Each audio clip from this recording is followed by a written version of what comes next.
Have you ever seen century-old monuments still being amazed over today? Have you ever seen old buildings blend with new ones? Well, I have, and it was absolutely incredible. My family and I went to Washington, D.C. over the summer, since I didn't get an 8th grade Washington, D.C. field trip because of COVID. I wanted to go with my friends because it would be more fun because obviously no parents, but it was way more special with my family. The best parts of Washington, D.C. were definitely the Metro, the Monument, and the National Zoo, but also the culture. Washington, D.C. was amazing to see a whole bunch of different people coming to live in one city and use the exact same thing, the Metro. The Metro was my first real look into the city, and it was incredible. The views that you get above ground before you go into the city were amazing. The skyscrapers were huge, but if you don't look, then it's gone in a moment.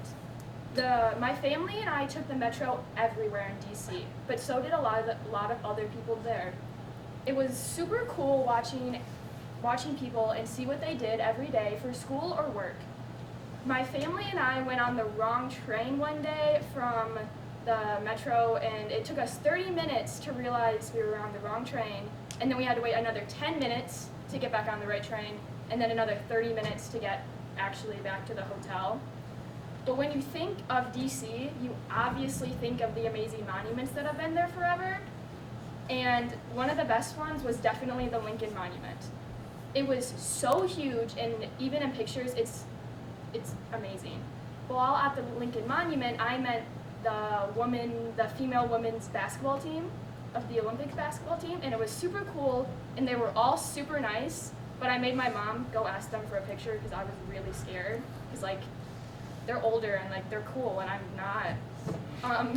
Another Washington monument was the Washington Monument, and we couldn't go inside because of COVID, which I was really upset about, but it was still really cool to have it in the pictures, but you have to stand so far back to get it in all the pictures because it's ginormous.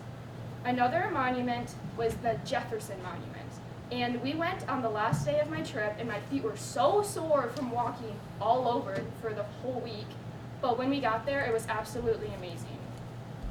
The Jefferson Monument overlooked the Potomac River.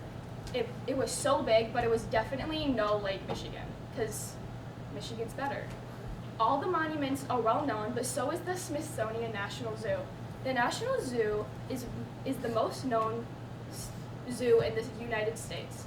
We went for the baby panda's 2nd birthday, and we even got to see him open up this panda cake. I don't know, it wasn't an actual cake because pandas can't have that, but it was really cute. He was also climbing all over his mom, and she seemed really annoyed by it, but she didn't do anything about it. I've never seen a baby panda in real life, which was cool because they're so fluffy and tiny. But another thing I saw at the zoo was this huge pond filled with thousands of turtles for no reason. There wasn't even a sign there for them. It was just filled with them. So I was really confused about that. But Washington, D.C. was so amazing to explore. From the Metro for the people watching, the views, the monuments for the history, and the female women's basketball team, and the Smithsonian Zoo from animals big to small. Seeing every type of background in the same city was amazing, and I can't wait to go see it again. Washington, D.C. is the place that has history but is still alive.